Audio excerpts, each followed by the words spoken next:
ሰላም ሰላም፣ ጤና ይስጥልን ውድ የጋት ሚዲያ ቤተሰቦች እንደያላችሁበት ሀገር የሰዓት አቆጣጠር እንደምን አላችሁ?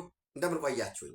ሰኔ 8 2018 በኢትዮጵያ ዘመን አቆጣጠር ጁን 15 2026 በጎርጎሳውያን የዘመን ስሌት እንደ ቀደም ተከተል የዕለተ ሰኞ የጋት ውሎ አጫጭር 3 መረጃዎች ወደ እናንተ የሚደርሱበት ጊዜ ላይ እንገኛለን። የጋት ውሎን ማቅረብ በተለያየ ምክንያት አቆሜ ነበር። እንግዲህ ከዚህ በኋላ የጋት ውሎም ወደ እናንተ አጫጭር መረጃዎች ይደርሳሉ። ሁልጊዜ የጋት ዕለታዊ እንደተጠበቀ ሆኖ ማለት ነው። ዘወትር እንደምታደርጉት ላይክ አድርጉት ዝግጅቱን ባላቸው የግንኙነት አውታር በፌስቡክ፣ በትዊተር፣ በቴሌግራም ኤንዌይስ ባላቸው የግንኙነት አውታር ሸር አድርጉ። ሁልጊዜ ቲክቶክ ላይ ሳትሰለቹ እያዳመጣችሁ ይጠቅማል የምትሉትን ፕሮግራም እየቆረጣችሁ ለምታስተላልፉ ወዳጆች እጅግ የከበረ ምስጋና ይድረሳችሁ። ዘንድ የጋት ሚዲያ ሜምበር ሁኑ። በሱፐር ቻት በሱፐር ታንክስ ጋት ሚዲያን ደግፉ። ቤተሰቦቻችን እየሰፉ ቢሄዱ አንድ የውይይት አማራጭ ነው ያገለግላልና ጋት ሁልጊዜ ወዳጅ ቤተሰቦቻችሁ ሸር እንዲያደርጉ ያን ብቻም አይደለም ሰብስክራይብ እንዲያደርጉ ሎቢ አድርጉ። ሁላችሁም የጋት አምባሳደሮች ናቸው። ይህን ካልኩኝ በኋላ የመጀመሪያው መረጃዬ ወደ ትግራይ ይወስደናል። እንግዲህ ጀነራል ማሾ በየነ የኢትዮጵያ መከላከያ ሰራዊት አባል የነበሩ ናቸው። አባል ብቻ አይደለም፣ በህወሓት የትጥቅ ትግል ውስጥ አልፈው ከመጡ በኋላ ድሮ መንግስት ተመስርቶ ኢትዮጵያ ወክላቸው በቀጠናዊም በዓለም አቀፍ መድረኮች ላይ በወሳኝነት ወታደራዊ መድረኮች ላይ ኢትዮጵያን ወክለው የተሳተፉ የታላቋ አገር ኢትዮጵያ ጀነራል የነበሩ ሰው ናቸው። የምስራቅ እዝ ደግሞ አዛዥ ሆነው አገልግለዋል። ምስራቅ እዝ ማለት እንግዲህ የሶማሊያን ወሰን ሁሉ የሚጠብቅ በወሳኝነት በዛ ስምሪት ያደረገ አዛዥ ሆነው ያገለገሉ ናቸው። ከላይ አገልግለው ለሀገር ለታላቅ ሀገር አገልግለው አሁን ደግሞ በመንደር ወርደው እንደገና ይሳካ ይሆን? አሁንም ከዚህ በፊት በነበርንበት የትጥቅ ትግል ሂደት አልፈን አሁንም በአህያ ስንቅ ጭነን አሁንም ያንን በአህያ የጫነውን ስንቅና ትጥቅ የሚጎትቱልን ሰዎች በየሰፈሩ አደራጅተን ወይ በሌላ መልኩ በአዴን ፈጥረን ይሄድል ሊሆን ይችላል ወይ ጽምዶ ብለን በኋላ ወደ ባዕዴን ምናምን የሚመነዘር ፈጥረን ተለላኪ ፈጥረን በሄርንባት በዛች ዳገት ጋር እዚች ጋር 1 ዓመት ቆይተን ነበርኩ ያኔም ለድል ያበቃን ያችነች በሚል አካሄድ ዳግም ወደ 4 ኪሎ እንመለስ። አይ ቲንክ አሁን ዳግም ወደ 4 ኪሎ እንመለሳለን የሚሉትን ቅዠት ትተውታል። የቅዠታቸው ተጋሪዎች ተስፈኞች በቀቢጸ ተስፋ ሙሉ ለሙሉ ጠባልልላቸው ያሉ ተላላኪዎች ናቸው ያንን የሚያመነዥቁት እንጂ እነሱ የተውት ሁኔታ ነው ያለው። ድሮ አሁን በመንደር ወርደው የሰሜን ምስራቅ ግንባር አዛዥ ሆነዋል። በነገራችን ላይ ሻዕቢያ በተደጋጋሚ የሰሜን ምስራቅ ግንባር የሚባለውን እጠፉ የሚል አቅጣጫ ሰጧቸዋል። እጠፉ፣ ሰሜን ምስራቅ የሚባል የለም።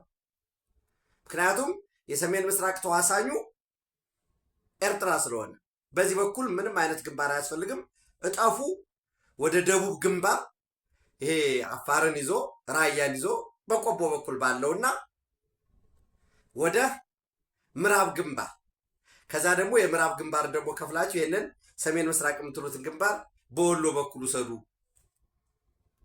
በዚህ በሰቆጣ በአበርገለ በኩል ሰዱ ተብለው አቅጣጫ ተሰጧቸዋል። እስካሁን ሙሉ ለሙሉ በነገራችን ላይ አሁን የዚህ ሰሜን ምስራቅ ግንባር የሚባለው ሙሉ ለሙሉ 100% ነው እያልኳቸው አይደለም፣ ግን ታጣቂዎችን በትነዋቸዋል። ወደ ምዕራብ እና ወደ ደቡብ ግንባር ወደሚሉት የተበተኑበት ሁኔታ ነው ያለው እና አርሜ 22 እንደገና መልሰው ይሄ እንደ ተሐድሶ ስልጠና ወዘተረፈ ከሰጡ በኋላ ምረቃ አካሂደዋል። ተሐድሶ በሚል እና በንግግራቸው ምንድነው ያሉ? አንደኛ አሉ የትግራይ ጦር ዓላማ የህዝቡን ደህንነት ማረጋገጥና ሉዓላዊ መሬታችንን ማስመለስ ነው። እንግዲህ የጽምዶ ተዋሳኞች ራሱን የአማራ ፋኖ ብሔራዊ ንቅናቄ ምስራቅ ቀጠና ወይም ወሎ ቀጠና ወሎ ጠቅላይ ግዛት ምኒልክ እዝ የሚለው አስረክቧል ሙሉ ለሙሉ። የአላማጣን ይዞ የራያ ማንነት የሚባለውን ልክ እንደ ወልቃይት ጠገዴ፣ ሰቲት ሁመራ በጊዜያዊ አስተዳደር እጅ ውስጥ የነበረውን በጥምር የነበረውን አስረክቦ ኢብን በባለፈው ከቆቦም ገና ማለት እንደ ትብብር ሂደዋል። አላማጣ አብረዋል፣ በህዋት ቁጥጥር ውስጥ ነው። ከዛ ካላማጣም ትወጣላችሁ ቆቦንም እንይዛለን የሚል ማስፈራሪያ ሁሉ ተሰጧቸዋል። እና ይኸው ጀነራል ማሾ በየነ የሚሉት የትግራይ ጦር ዋና ዓላማ የህዝቡን ደህንነት ማረጋገጥና ሉዓላዊ መሬቱን ማስመለስ ነው ይላል። እና የጎንደሩ እነ ሀብቴ ወልዴ ምናምን የሚባለው በቃ አንዳንድ ጊዜ በጣም ነው የምታዝኑት። ያንን ለማስመለስ ነው። አይ 4 ኪሎ ስልጣን ለመያዝ ነው ቢሉ ኦኬ አብረን ወደፊት እንሄዳለን። ህወሓት ሌላ ዓላማ ያለውም ኦብቪየስሊ ሻዕቢያ ወልቃይት ጠገዴ ሰቲት ሁመራን እንዲይዙ ይፈቅዳል ወይ አዲስ ለውጥ አለው የሚለው ማየት ያስፈልጋል። እስካሁን በነበረው ግን በወልቃይት ጠገዴ ሰቲት ሁመራ በኩል ጥቃት መፈጸም የለባችሁ የሚል አቅጣጫ ተሰጧቸው ነው የቆዩት። እና ዓላማችን ይሄ ነው የሚል አቅርቧል። አንዱ ፈገግ ያደረገኝን ልንገራችሁ ብዬ ነው። እና ብልጽግና ይላል የማዕከላዊ መንግስት የፌዴራል መንግስት ብልጽግና ሚይዝ የሚጨብጠው ስለጠፋው ያለንን የወታደራዊ ቁመናና ዝግጅት ስለሚያውቅ ሊያስቆሙንም ስለማይችሉ ድል ስለምናደርግ ኦሉሴጉን ኦባሳንጆን ወደ መቀሌ ልከዋል። ኦሉሴጉን ኦባሳንጆ ወደ መቀሌ የተላከው ጊዜ ለመግዛት ነው፣ ጊዜ ሊገዙ ነው። እና እኛ ደግሞ እስቲ የስምምነቱ ካለ የሚተገበር ከሆነ ሉዓላዊ ግዛታችን ለማስመለስ ተፈናቃዮችን ለመውሰድ እኔ ተፈናቃዮች ደጋግሜ ፍሮም ዳይዋን ብያቸዋል። ኢትዮጵያ ውስጥ መፈናቀሉ ነውር ነው። የታሪካችን አሳፋሪው አካል ይሄ ነው። ተፈናቃዮች መመለስ አለባቸው። ክብራቸው፣ ደህንነታቸው አስተማማኝ የጸጥታ ዋስትና ተሰጥቶ በህወሓት በኩል ያለው የምታውቁት ነው። የለም የኔ ሳልመለስ የህወሓት መዋቅር ሳይመለስ ተፈናቃይ አይመለስም ተብሎ ሆስቴጅ ነው የተያዙት። የአማራ ጽንፈኞችን በተመሳሳይ ሱን እያደረጉ ያሉት ዙረው አያቸው። ደብረ ብርሃን አሉ ተፈናቃይ ወገኖቻችን፣ እናት አባቶቻችን፣ ቤተሰቦቻችን። ጃራ የሚባል ካምፕ አለ ወሎ አሉ። ዙረው አያቸው። አይ ተመልሰው ይሄዱ ሲባል ግን ኖ ተመልሰው መሄድ የለባቸውም። እዛ የሄዱትም እኮ ራሱ ውሃ የሚቀዱ በሚሊሻ ታጅበው ነው። ተገደሉ፣ ሞቱ። ራሳቸው ተናናችን ስላለ ሊመለሱ ነው ከተባለ ጥቃት ይፈጽማሉ። ሆስቴጆች ናቸው። ሰው ይሄን ጽንፈኛ የህወሓትንም ጽንፈኛ የአማራውንም ጽንፈኛ የኦሮሞንም ሁሉንም ጽንፈኛ ደፍቆ መዋቅር ጠንካራ በኦሮሚያ በኩል ጠንካራ መዋቅር፣ በአማራ በኩል ጠንካራ መዋቅር፣ ብሔራዊ ኮሚቴም ቴክኒካል ኮሚቴ እስከታች አደራጅቶ ተፈናቃዮች መመለስ አለባቸው። ህወሓት መያዣ አድርጓቸዋል። እርዳታ ይለምንባቸዋል። ኮዝ አድርጎ ያቀርባቸዋል። ይኸው በዚህ ምክንያት ነው እኮ እያለ በባለፈው ብያቸዋለሁ። ለምን እንዳቆዩት አላቅም። እያስራቡ ነው። የተራበ ሰው ወደፊት ይዘው ለመውጣት እና ለጦርነት ምክንያት ለማድረግ እና ማለት ለመመለስ ነው።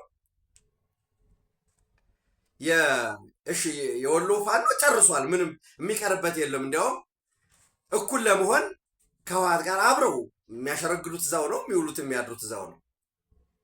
ሰው የጎንደሩን አብረህ አስረክብና እንደኛ ልቅስ ነው። ይህን ህዝብ ቢያደርግ ለምሳሌ እንደ ቲፒካሊ የጎንደር ህዝብ ዝም ብሎ ነው እጁን አጣብሮ የሚያየው። ልክ ነምሪ ወዳጆ እንዳደረጉት አውከ እንደዚህ ሆነ እንዴ ብሎ ከዛ መልሰው መንግስት እኮ መከላከል ስላልቻለ ከጀርባም ከፊትም እንዲወጋ ነው የሚፈለገው።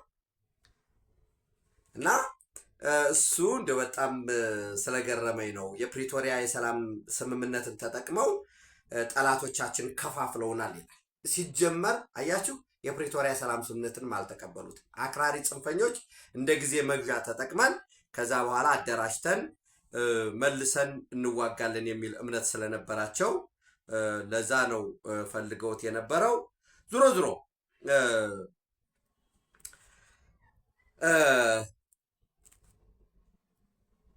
በዚህ ሁሉ መሃል ኢትዮጵያ ግን ለሁሉም ዝግጁ ነች። እርግጠኛ ሆነ በሰላም መንገድ የሚመጣውን ለመቀበል ጦርነት የሚመረጥ አይደለም። አሁን ይሄ እንዲሁ አሁን ኢትዮጵያ ታሪኳ ሁሉ የጦርነት ታሪክ የሆነ ሀገር ይዘን ህወሓት በቆይታው ተዋግቶ ወደ ስልጣን መጣ። ከመጣ በኋላ ለማረጋጋት ሲዋጋ ነው የኖረው። ከዛ በኋላ ከኤርትራ ጋር ተዋግተናል። በጣም ብዙ አልተነገረለትም እንጂ ከሱዳን ጋር ተዋግተናል። ከአልሸባብ በሚል ሶማሊያ ላይ ገብተን ተዋግተናል።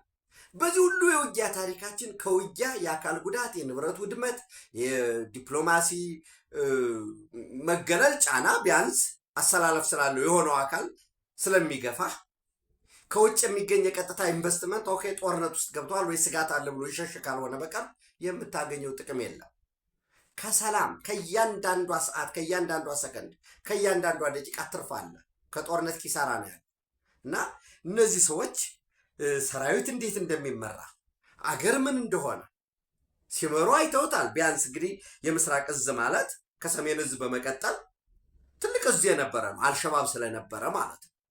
እና በጀነራል ማሾ በየነ ምስራቅ እዝ አዛዥ ነው። አሁን ደግሞ ሚሊተሪ ኮማንድ ብለው ወይም ለአላዋይ አዛዚ ሰራዊት በሚባለው ውስጥ ደግሞ መረጃና ደህንነትም ነው። የሰሜን እንዳልኳችሁ የሰሜን ምስራቅ ግንባር አዛዥ መሆኑ ብቻ አይደለም። በዚህ በሚሊተሪ ኮማንድ ውስጥ ደግሞ የምስራቅ እዝ አዛዥ ነው። ሁለተኛው እሱ ነው የመጀመሪያው ዘንድ። ሌላው እንግዲህ ምናልባት እንዳልኳችሁ ኢትዮጵያና ኤርትራን ለማቀራረብ ለማነጋገር ወደ ግጭት እንዳይገባ ጥረት ለማድረግ ሳውዲ አረቢያ እና አሜሪካ ጥረት እያደረጉ ነው። ይሄ የተረጋገጠ መረጃ ነው የምሰጣቸው።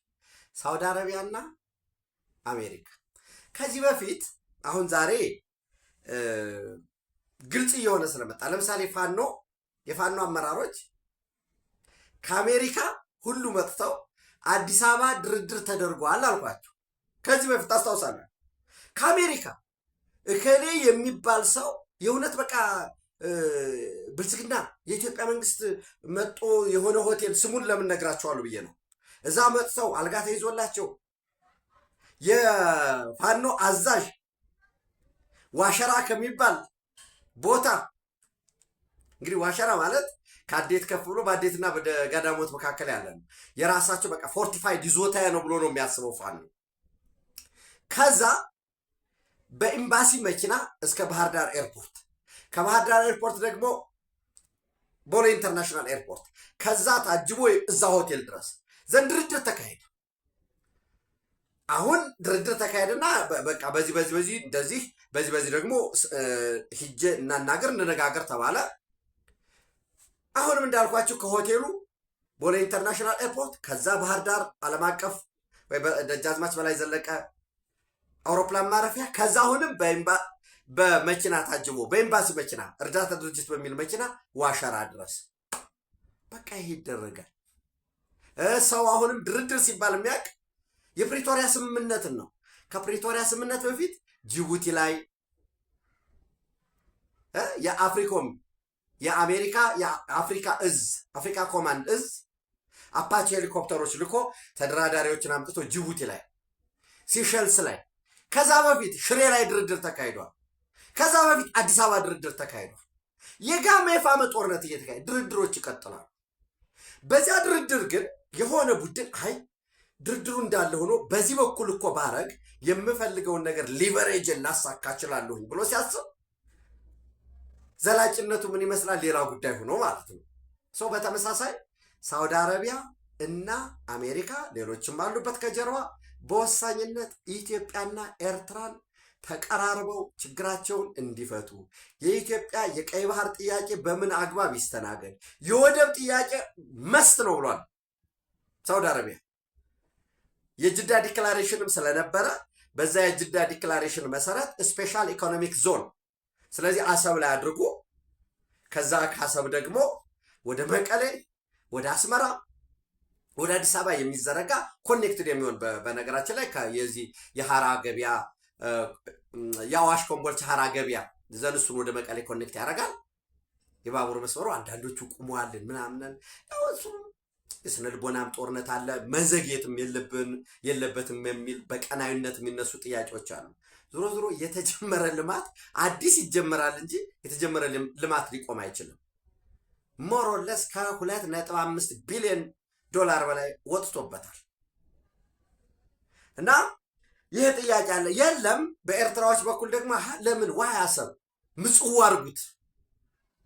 ምጽዋ ወደብን እኮ ከግብፅ ጋራም ተባብረን ልናለማው ተዘጋጅተናል። ስለዚህ ከምጽዋ ይሁን የሚል ጥያቄ አለ። ሌሎችም የሚቀርቡ ጥያቄዎች አሉ። ኖ ኔቪ የሚባል ነገር የለም። ወደ ድርድርና ወደ ውይይት ልንመጣ የምንችለው አብረን ቁጭ የምንለው ኤርትራ ሉዓላዊ አገር መሆኗን መታወቅ አለበት። የግዛት አንድነትና ሉዓላዊነቱን እናከብራለን። ኢትዮጵያ ራሷን ላንድ ሎክድ ነኝ ብላ ትቀበል። እንዲህ አይነት ጥያቄ የለንም ይበል የሚል አለ። በኢትዮጵያ በኩል የሚነሱ ጥያቄዎች አሉ ተመሳሳይ። የዛው አካል የሆነ ታስታውሱ ከነበረ ዶናልድ ትራምፕ ደብዳቤ ሲጽፉ ለግብፅ ፕሬዚደንት አብደልፋታህ አልሲሲ ደብዳቤ በጻፉበት ወቅት ግልባጭ የተደረገው ለሱዳን፣ ለኢትዮጵያ፣ ለዩናይትድ አረብ ኤሚሬት እና ለሳውዲ አረቢያ ይመለከታቸዋል ማለት ነው። ኢንፍሉዌንስ አላቸው ማለት ነው። በእነዚህ ሀገራት ላይ በግብፅ ላይ፣ በኢትዮጵያ ላይ፣ በሱዳን ላይ ኢንፍሉዌንስ አላቸው ማለት ነው። ሱዳን ያው መረማመጃ ሆኖ ስለሚያገለግል እና ይሄ ለምንድን ነው ያስፈለገው ካላችሁኝ የዩናይትድ አረብ ኤሚሬት ፕሬዚደንት ሼክ መሐመድ ቢን ዛይድ አልናህያን በዛሬው ዕለት ካይሮ ይገባሉ። በዛም ከግብፅ ፕሬዚደንት አብደልፋታህ አልሲሲ ጋራ ውይይት ያደርጋሉ። በውይይታቸው ስለ ኢራን አሜሪካ የሰላም ድርድር ወይም ስለ አጠቃላይ ስለ ገልፉ ስለ ፐርሺያን ገልፍ አጠቃላይ የሰላም ሁኔታ ይመክራሉ። የሁለትዮሽ ግንኙነታቸውን በንግድ፣ በፖለቲካ እርስ በርስ በዓለም አቀፍ ጉዳዮች በመረዳዳት፣ በቱሪዝም፣ በኢንቨስትመንት የሁለትዮሽ ግንኙነታቸው እንዴት ማሳደግ እንዳለባቸው ይመክራሉ። ፕሮቶኮሎች ስለሆኑ እነዚህ ክላሲክ ዲፕሎማሲዎች ስለሆኑ የቀጠናዊ ጉዳይ እንዳልኳችሁ የገልፍ የሆርሙዝንም የአሜሪካ ኢራን ስምምነት፣ በእስራኤል ጉዳይ አዳዲስ እየተፈጠሩ ያሉ ቀጠናዊ ሁኔታዎች፣ ስለ ሶማሊያ ሶማሌላንድ፣ በዛ ዩናይትድ አረብ ኤሚሬት ከእስራኤል ጋር ያላት ጠንካራ ግንኙነት፣ ዩናይትድ አረብ ኤሚሬት ከኢትዮጵያ ጋር ያላት ግንኙነት፣ በተመሳሳይ ስለ ቀይ ባህር እንዲሁም ማንኛውም ታዋቂ የሆነ ግለሰብ የተቋም መሪም የሀገር መሪም ባገኙ ቁጥር ግብጾች የናይልን ጉዳይ ያነሳሉ። በወሳኝነት በሼክ መሐመድ ቢን ዛይድ አልናህያን ጉብኝት የናይል ጉዳይ አጀንዳ ሆኖ ይቀርባል ማለት ነው። ሌሎች አንድ ስኳድሮን እንደ የሀገሩ ይለያያል። ሙሉ ስኳድሮን ልክ አንድ ጋንታ ወይ አንድ እዝ፣ አንድ ሻለቃ፣ አንድ ሬጅመንት፣ አንድ ብርጌድ፣ አንድ ክፍለ ጦር እንደሚባለው ቁጥር እንዳለ ሁሉ አንድ ስኳድሮን እንደየሀገራት ከ6 ይጀምርና እስከ 12 ይደርሳል። አንድ ሙሉ ስኳድሮን ትጥቅ ስንቅ ያለው ተዋጊዎች አሉት ከኢራን የሚመጣን አደጋ ለመመከት በሚል ግብፅ አስፍራ ነበረ። ለዛም ሆፕፉሊ ምስጋና ሼክ መሐመድ ቢን ዛይድ አልናህያን ለግብፅ ምስጋና ያቀርባሉ ተብሎ ይታሰባል። ሌላ በጣም በከፍተኛ ሁኔታ የግብፅ ኢኮኖሚ እየተሽመደመደ ያለበት ሁኔታ ነው ያለው። ከዚህ ከስዊዝ ካናል ጋር ተያይዞ ኢኮኖሚያቸው ሰርቪስ ነው። የነዚህ ቱሪዝሙ በከፍተኛ ሁኔታ ነው የተመታው። መጀመሪያ ላይ የአረብ ሪቮሉሽን መጣ፣ የጸጥታ ችግር ተፈጠረ። ከዛ ቀጠለና መሐመድ ሙርሲ እሱ እንደገና ወረደ፣ ተረጋገ ሲባል እስር ቤት ታሰረ። ዘን አብደልፈታህ አልሲሲ መጣ። አሁንም ስቲል ያው ቱሪዝም ሰርቪስ ሴክተሩ እንደምታውቁት ድንጉጥ ነው። የሆነች ኮሽ ባለ ቁጥር ቫይራል ይሆናል፣ ስጋት ይፈጠራል። ሰላም ነው ለቱሪዝም ወሳኙ ነገር ሰላም ነው፣ ለኢንቨስትመንትን ጨምሮ ማለት ነው። ከዛ ኮሮና መጣ። እንደገና ደግሞ ይሄው ለባለፉት ከ2023 ጀምሮ በ2023 2023 2024 ጀምሮ ለባለፉት 2 ዓመታት አንዴ ከፍ አንዴ ዝቅ ብሎ ወደ ሙሉ ጦርነት እስኪገባ ድረስ የገልፍ በገልፉ እንደገና የየመን ሀውቲዎች የፈጠሩት በቀይ ባህር ቀጠና ከዛ ጋር ተያይዞ ኢኮኖሚው በጣም አደጋ ውስጥ ነው ያለበት። የዴብት ኦቨር ጂዲፒው በጣም ከፍተኛ ሁኔታ ሬሾ ያደገ ነው። ወደ ባንክራፕሲ እያመራ ያለ ኢኮኖሚ ነው ያላቸው። ዞሮ ዞሮ ለዛም የሚሆን ድጋፍ ዩናይትድ አረብ ኤሚሬት እንዲያደርግ ይጠበቃል። ኢንቨስትመንቶች እንዲጨምር ይጠበቃል ማለት ነው። በዚህ ውይይት በወሳኝነት የኢትዮጵያ ጥያቄ እንደሚቀርብ ይጠበቃል። እንደምታውቁት በአረብ ሊግ ከዚህ በፊት ኢትዮጵያን እናውግዝ ኢትዮጵያን እንዲንበል ያለ ምንም መደነቃቀፍ ነበር ይጸድቅ የነበረው። አሁን ግን ለምሳሌ ሱዳን በአረብ ሊግ ኢትዮጵያን ከሳ ነበር። ክሱ ምንድን ነው የሚለው? ኢትዮጵያ የዩናይትድ አረብ ኤሚሬትን ድሮን በመጠቀም በካርቱም ኢንተርናሽናል ኤርፖርት ላይ ጥቃት ፈጽማብኛለች፣ ትወገዝ ነው። ከተወገዘ በኋላ እንደገና ደግሞ ይቀጥላል ማለት እኮ ነው። አስወገዝ እውቅና ካገኘል በኋላ መልሼ ጥቃት መፈጸም አለብኝ ልትል ትችላለህ። ኢኮኖሚ ማዕቀብ ይጣልብኝ፣ ታጣቂዎችን እንደዚህ እየረዳሁ ነው ማለት ሌጋል ግራውንድ እንዲኖር የማድረግ ነበር። በፍጹም የዩናይትድ አረብ ኤሚሬት ቋሚ ተወካይ ፐርማነንት ሪፕሬዘንታቲቭ በዛ በአረብ ሊግ ካይሮ ባለው ጽሕፈት ቤት በፍጹም በሚል የውሃ እስከ መወራወር ሃይላንድ ውሃ እስከ መወራወር ስብሰባ ለ2 ሰዓት ፕላስ እስከ መቋረጥ ከዛ የተፈጸመውን ጥቃት አውግዘናል። በካርቱም ኢንተርናሽናል ኤርፖርት ላይ የተፈጸመውን ጥቃት አውግዘናል ተብሎ ማን ጥቃት ፈጸመ የሚለው ነገር ኢትዮጵያ ስሟ ሳይነሳ የቀረበት ሁኔታ ነው ያለው። ሰው በዚህም በኢትዮጵያ ከግብፅ ጋር በየትኛውም ሁኔታ ያለ ምንም ቅድመ ሁኔታ በየትኛውም ቦታ ያለ ምንም ቅድመ ሁኔታ ዛሬም ነገም በማንኛውም ጊዜ ከግብፅ ጋር በናይል ጉዳይ በአባይ ጉዳይ አባይ ሲባል ወዳጆች አሁን ሰውኛ ብሉ ናይልን ወይዚ መነሻውን ከጣናሚውን ከሰከላም ማደረገ የሚባለው እዚህ ጎጃምን እየዞረ በቤንሻንጉል ከወለጋ የሁሉም ተፋሰስ አለ። የወሎ ተፋሰስ፣ የጎንደር ተፋሰስን፣ የጎጃምን፣ የቤንሻንጉል ጉምዝን የበለስ የሚመጣውን ይዞ ከወለጋ የሚፈሰውን ጉደርን፣ ሙገርን ሁሉ እየጨመረ የሚሄደውን ቤንሻንጉል ጋር አድርጎ መጨረሻ ላይ ጉባ ተራራ ውስጥ ጉባ በጉምዝ ቋንቋ ብርሃን ማለት ነው። በጉባ ተራራ ከዛ በብርሃን ተራራ ብርሃን አመንጭቶ ሾልኮ የሚሄደውን እሱ ነው አይደል የምናስበው ብዙ ጊዜ። ኖ እሱ ብቻ አይደለም ኢትዮጵያ ለግብፅ ወይም ለናይል ውሃ ኮንትሪቢዩት የምታደርገው አንድ እሱ አባይ ነው። 2 ባሮ አኮቦ አለ ጋምቤላ ጋር ያለው በጋምቤላ የሚወጣ ወደ ደቡብ ሱዳን ሄዶ ዋይት ናይል ጋር የሚቀላቀለው 2። 3ኛ ተከዜ አለ። ተከዜ ደግሞ ጓንግል በጎንደር የሚነሳውን ጓንግል ከተከዜ እዚህ አቡነ ዮሴፍን ጨምሮ የአቡነ ዮሴፍ ተራራን ጨምሮ ከወሎ ተራሮች ደግሞ የሚሄደው አለ። እነዚህ ተደምረው 90% ፕላስ ውሃውን ኮንትሪቢዩት የምናደርገው እኛ ነን። ይህን የሚያደርግ ሀገር 0% ምንም ኮንትሪቢዩት ዜሮ እንኳን ኮንትሪቢዩት ሊያደርግ ትነት ነው ከንሰምሽን ነው ያለው። እዛ አብረን ቁጭ ብለን በዓለም ሕግ መሰረት ለመደራደር ዝግጁ ነን። እኛ ታችኛው ተፋሰስ እንዲጎዳ ፍላጎት የለንም። የማደግ ነው የመልማት ነው።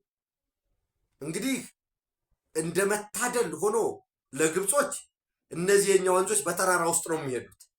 ወደ መስኖ ለመጠቀም በጣም ብዙ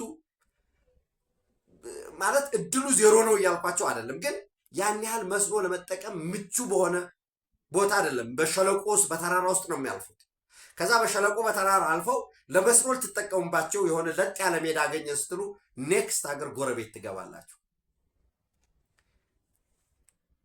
ያ ነው በቃ ቤንሻንጉል ገብቶ አይ በዚህ በግራና ቀኝ ዘመናዊ የኢሪጌሽን የመስኖ ካናሎች ሰርተን እንጠቀም ብለህ ብዙ ያን ያህል ሳትሄድ እዛው ደቡብ ሱዳን ባንዱ በዛ ሱዳን ትገባለህ።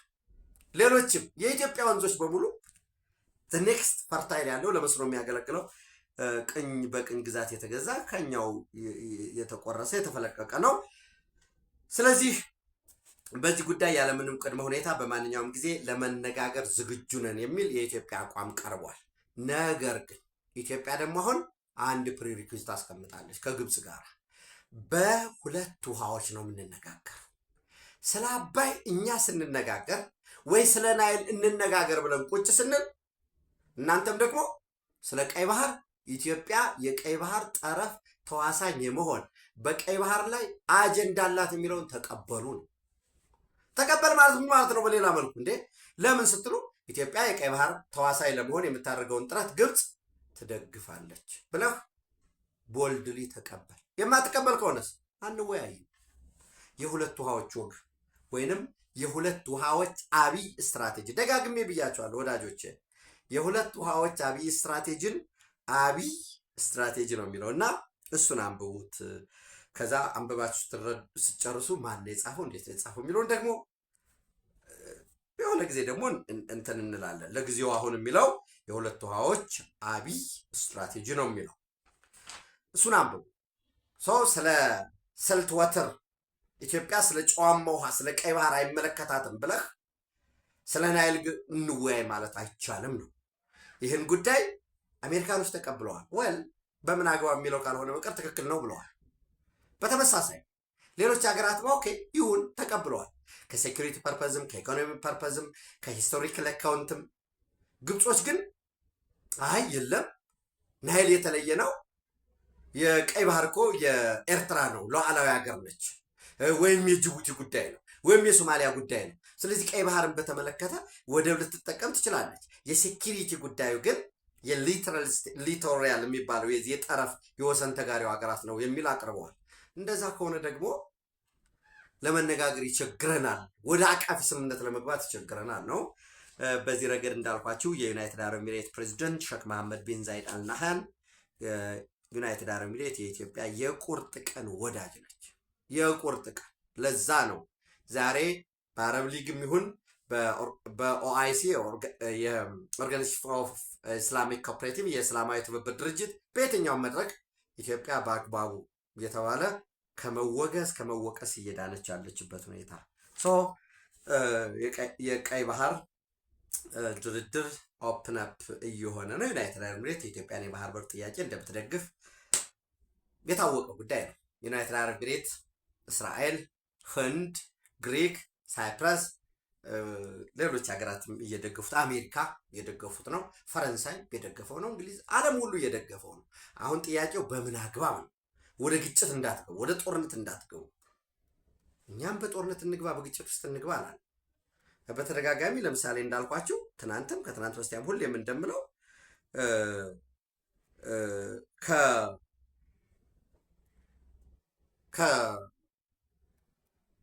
ከሻዕቢያ በኩል ከኤርትራ በኩል ትንኮሳ ከሌለ ኢትዮጵያ ወደዛ ጦርነት ለመግባት ፍላጎት የላትም። ሰፋፊ ፕሮጀክቶች አሉ። ዓላማችን የምስራቅ አፍሪካ አንከር ስቴት መሆን ነው። በሁሉም ረገድ ተሰሚ ተደማጭ አገር መሆን እንጂ በቃ ምንድን ነው የከሰረ ምንድን ነው ይሄ ምን አይፈራም ነው የሚባለው። የከሰረ ሰው ምንም የሚያጣ ሰው ምን ብሎ ግጭትን ይፈራ? ምን ብሎ ጦርነትን ይጠየፋል? በዚህ ረገድ እንደዛ የሆነ ነው። ከፋኖ እንግዲህ ከጽንፈኛው ፋኖ ጋርም ድርድሮች እየቀጠሉ ነው ያሉት። እሱን የምትሰሙትን ትሰማላችሁ። ለዛ ነው በነገራችን ላይ ከዚህ በፊትም አንድ ኬንያ ውስጥ ድርድር ተካሂዷል። አንድ አውሮፓ ውስጥ ድርድር ተካሂዷል በተወካዮቻቸው በኩል እና እንደዛ ነው። ሌላው የመጨረሻው እንግዲህ የሶማሊላንድ ጉዳይ አለ። በነገራችን ላይ እስራኤል በርበራ ላይ ሶማሊላንድ ውስጥ ወታደራዊ የደህንነት ሰፈር አቋቁማለች። የምትጠቀመው የዩናይትድ አረብ ኤሚሬትን ሚሊታሪ ቤዝ ቢሆን ለምን ዩናይትድ አረብ ኤሚሬት ከሶማሊያ ጋር ጠንካራ ግንኙነት ነበራት። ያኔ ሶማሊያ ያው ሚሊታሪ ቤዝ እንዳለ ታውቃለች። ነገር ግን አሁን የዩናይትድ አረብ ኤሚሬትን ሚሊታሪ ቤዝ እስራኤል እንደምትጠቀመው መረጃዎች እየወጡ ነው። እሱ የበለጠ የሚያድግበትና ስቲል ከዚህም ወጣ ብሎ ኢሊት ፎርስ ወታደራዊ ሰፈር ምናልባት ትንሽ የሆነ የሰለጠኑ ኤርፎርስ የሰለጠነ ኔቪ ሊሰፍር የሚችልበት ንግግር እንደሚኖር ነው መረጃዎች እየወጡ ያሉት። ፕሬዚዳንት አብድራህማን መሐመድ አብዱላሂ ቢሮ ከቀዳማዊ እመቤት ከባለቤታቸው ፈርዳውስ መሐመድ ሮበሌ ጋር ከትናንት የጀመረ የ5 ቀን ይፋዊ የስራ ጉብኝት እያደረጉ ነው ያሉ። ትናንት እንደነገርኳችሁ አመስግነዋል። ለ35 ዓመታት ሁሉ ጥያቄ ስንጠይቅ ነበር። የሀገርነት እውቅና ስጡን ስንል እሺ እናየዋለን እንፈትሸዋለን ሲሉ ነው የነበሩት። ነገር ግን እናንተ እናያለን እንፈትሻለን ገመግማለን ማለት ብቻም ሳይሆን ሁሉንም ነገር ከግምት ውስጥ አስገብታችሁ እውቅና ስለሰጣችሁን በሶማሌላንድ ሕዝብ ስም የላቀ ምስጋናዬን እገልጻለሁ ብለዋል። አንዳንድ እየወጡ ያሉ መረጃዎች የሚገልጹት እንግዲህ በትናንትናው ዕለት ምሽት ከአምባሳደር ማይክ ሁካቤ በኢየሩሳሌም በእስራኤል የአሜሪካ አምባሳደር ናቸው፣ ከእሳቸው ጋር ንግግር እንዳደረጉ መረጃዎች እየወጡ ነው። ኦፍኮርስ በቴል አቪቭ በኢየሩሳሌም ካሉ የሀገራት የፖለቲካ ተወካዮች የዲፕሎማቲክ ማህበረሰቡ ጋር ሰፋፊ ንግግሮች እንደሚደረጉ ይጠበቃል። ኢንቨስት አድርጉ የሚል ነው አንዱ፣ አብረን በጋራ እንስራ የሚል ነው። የሶማሊላንድን ሀብቷን፣ ጸጋዋን፣ የዲሞክራቲክ ተቋማቶቿን አብሮ የመስራት ያለውን ጸጋ የማስተዋወቅ ስራ ይሰራል። በዛሬው ዕለት ደግሞ ከጌዲዮን ሳር ከእስራኤል የውጭ ጉዳይ ሚኒስትር ጋር መግለጫ እንደሚሰጡ ይጠበቃል። ከ200 በላይ የሆኑ እስራኤል ውስጥ ኢንቨስት ያድርጉ፣ በአፍሪካ ውስጥ በዓለም አቀፍ ደረጃ እርሻ ላይ፣ ኢንዱስትሪ ላይ፣ ቴክኖሎጂ ላይ፣ ሳይበር ላይ፣ የሚሊተሪ ኢንዱስትሪ ኮምፕሌክስ የጦር መሳሪያ የሚያመርቱት ላይ፣ ፊሽንግ ላይ፣ ኢሪጌሽን፣ ወተር ላይ በተለያዩ ዘርፎች ማሪታይምን ጨምሮ አብረን መስራት እስራኤል ውስጥ ኢንቨስት በሚያደርጉ ሶማሊላንድ ውስጥ ኢንቨስት በሚያደርጉበት ሁኔታ ላይ ምክክር እንደሚያደርጉ ይጠበቃል። ዘን አይ ቲንክ ዛሬ ሰኞ ነው። ሰኞ ምሽት አካባቢ በኢትዮጵያ ሰዓት አቆጣጠር ማለት ነው ወደ ኢየሩሳሌም በማቅናት ኤምባሲ እንደሚከፍቱ ይጠበቃል። ከቤንጃሚን ኔታንያሁ ጋራ ከሌሎችም ከፍተኛ ሀገሪቱ የፖለቲካ ልሂቃን ጋራም እንደሚመክሩ ይጠበቃል። ሶማሊያ የለም የእስራኤል ሚሊተሪ ፕሬዘንስ ሶማሊላንድ ውስጥ ካለ ወደ ውጊያ እንገባለን ብለዋል ሐሰን ሼክ መሐመድ።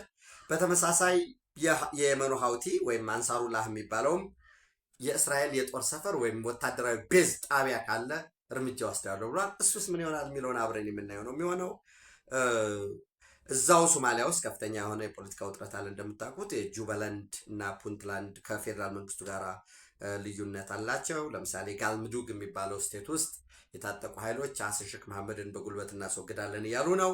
የጁባላንድም የአህመድ ሙሐመድ እስላም ከዚህ በፊት ጦርነት ተደርጎ የፌዴራል መንግስቱን ሰራዊት ማርከው የነበሩት ማለት ነው። ትናንት ብረት ለበስ ተሽከርካሪዎች ጨምሮ የታዩበት ትዕይንት አድርጎ ወታደሮችን አስመርቋል።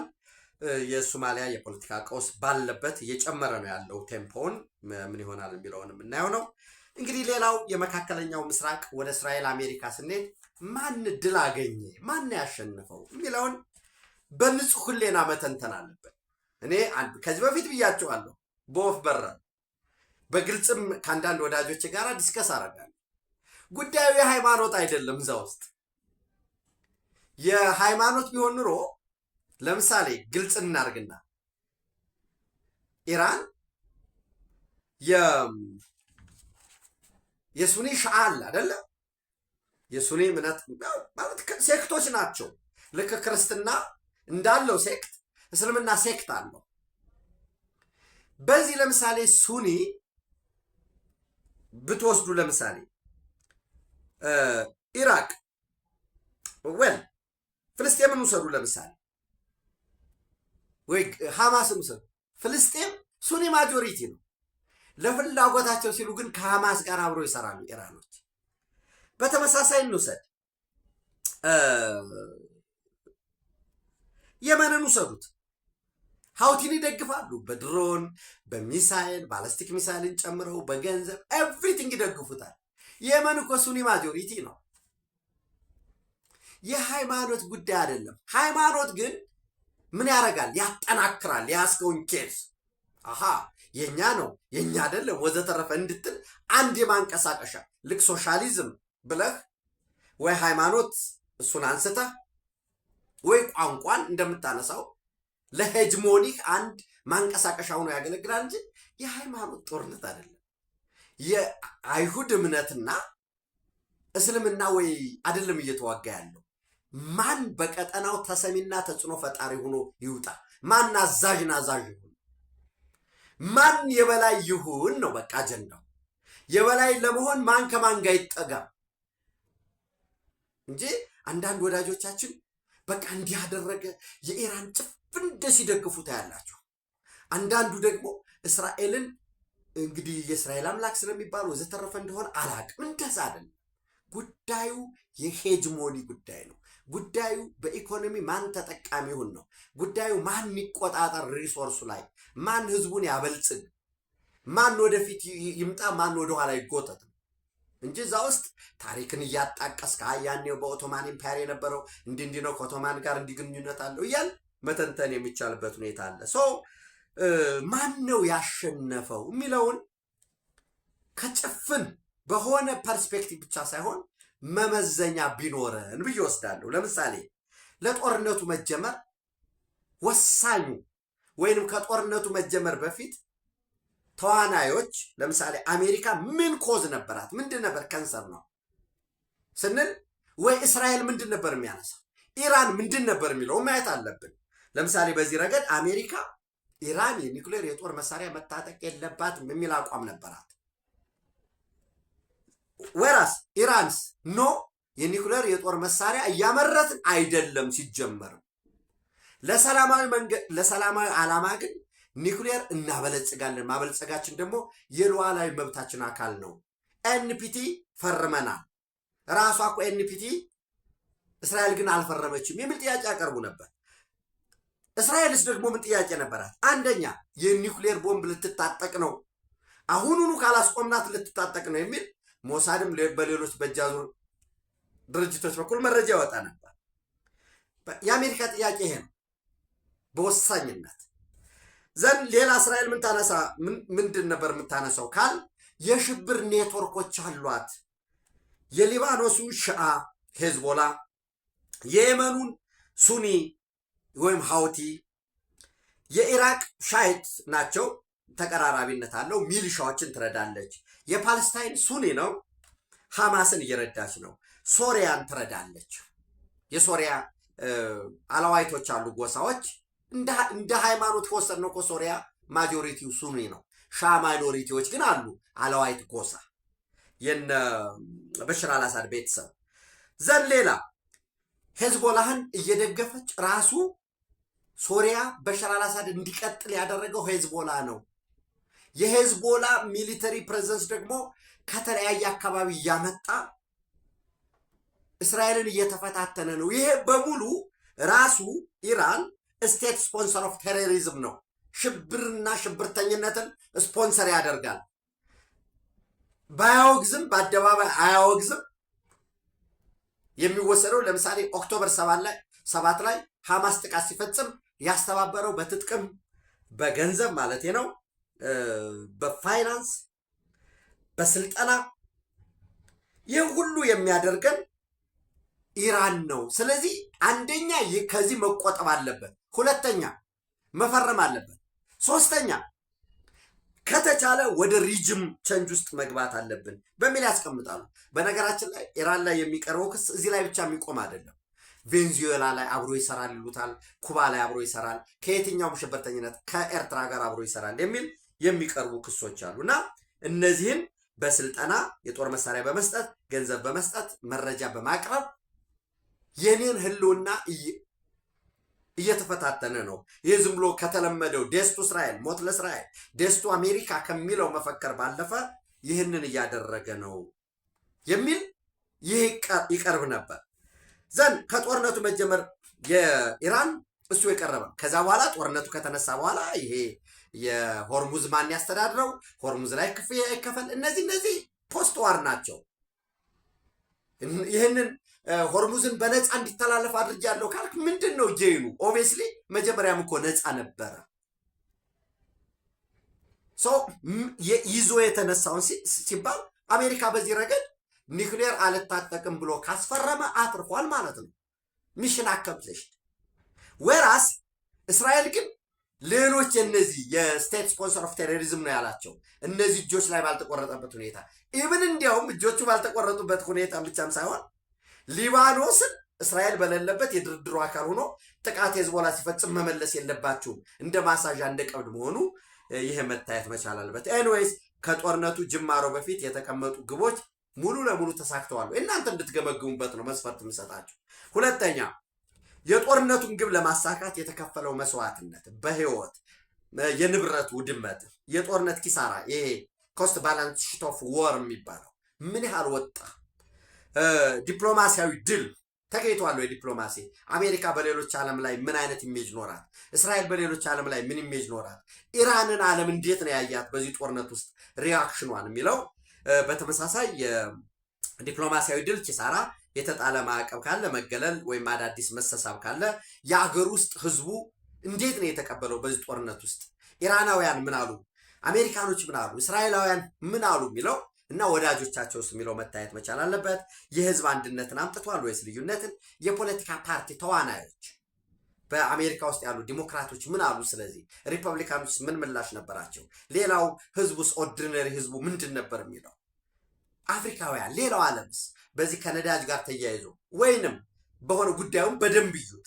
የጦርነቱን ግብ ለማሳካት የተከፈለው መስዋዕትነት በሃርድ በኢኮኖሚ ደረጃ፣ በሶፍት በግንኙነት ደረጃ ሶፍት ዲፕሎማሲውን ጨምሮ የሀገር ውስጥ የሞራል ተቀባይነት፣ የህዝብ አንድነት፣ ልዩነት እሱን ማየት ያስፈልጋል። ሶስተኛ የድርድሩ ውጤት ዘላቂ ነው ወይ? ምንድን ነው ጋራንቲው የሚለውንም እሱ በደንብ መታየት አለበት። የድርድሩ ውጤት ዘላቂነት ያለው ነው። ድርድሩ በዘላቂነት ማንን ይጠቅማል የሚለው መታየት አለበት። አዳዲስ የኃይል አሰላለፍ አምጥቷል ወይ?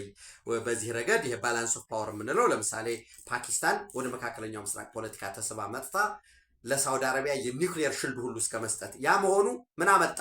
ራሱ ቱርክ ወደ መካከለኛው ምስራቅ በደንብ በሩ ተከፍቶላት እንድትገባ አደረገ። የፓኪስታን ወደ መካከለኛው ምስራቅ መምጣት ደግሞ ህንድን ጠራ። ህንድ ደግሞ የኢንዲያ ሚድል ኢስት ኢኮኖሚክ ኮሪደርን የቀደመ ፕሮጀክቷን የበለጠ እንድታጠናክር ከዩናይትድ አረብ ኤሚሬት፣ ከእስራኤል ጋር፣ ከኢትዮጵያ ጋር፣ ከኬንያ ጋር፣ ከሌሎች ጋር ያላት ግንኙነት እንዲያድግና አዳዲስ የግብግብ ወይንም የኃይል ሚዛን እንዲፈጥሩ ሆኗል። እሱም ማየት ያስፈልጋል። የአጋርነት መላላት መጥበቅ፣ የውሉ ስምምነት አሁን የስምምነት ከተፈጸመ በኋላ ውጤቱ የጎንዮሽ ጉዳት አለው ጥቅም አለው የሚለው መታየት አለበት። አምስተኛ አዳዲስ እድሎች ምን ተፈጠሩ? በዚህ ረገድ የውስጥ አቅምን ለመፈተሽ ጠቅሟል ወይ?